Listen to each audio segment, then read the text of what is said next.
New Zealand First is getting on with the job.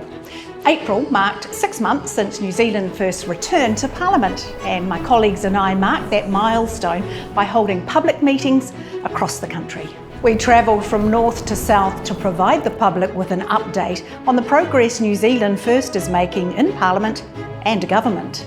We set off to return pragmatism and common sense, and our team is ensuring the New Zealand First voice is represented at every level. With New Zealand First in government, we're ensuring our workforce is fit for purpose by committing to a moderate increase to the minimum wage, rising to $23.15 on the 1st of April 2024.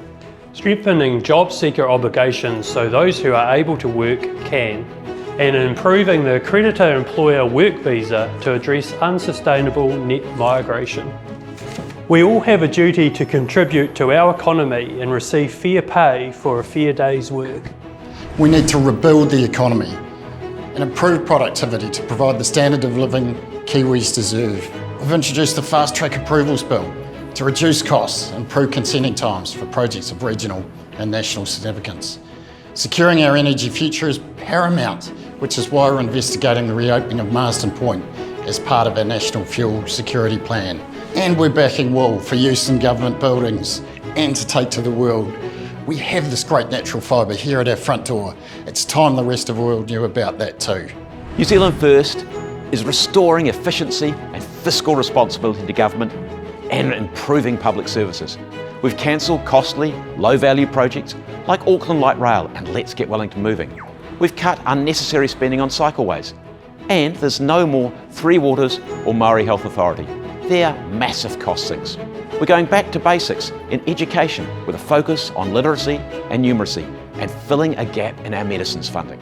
And we've seen an extra $1.7 billion investment into Pharmac over the next 4 years to buy more innovative and life-saving medicines for New Zealanders.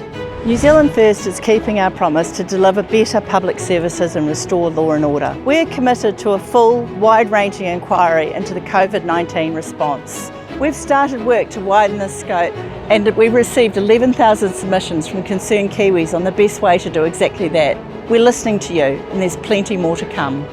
Again, we've kept the age for which you're eligible for super at 65, giving you security and certainty in planning for your future. To restore law and order, New Zealand First is empowering the police force by making gang membership an aggravating factor in sentencing and cracking down on youth crime. And finally, we've stood firm on our commitment to strengthen democracy and freedoms. So far, New Zealand First has moved to protect freedom of speech by stopping all work on hate speech legislation, require public service departments to communicate primarily in English, except those specifically related to Maori, put a stop to the divisive He Puapua and separatist entities like the Maori Health Authority, and reserving against the international health regulations. There is much more work to do, and we will keep pushing forward for a stronger, fairer and more prosperous New Zealand. Thank you for your continued support.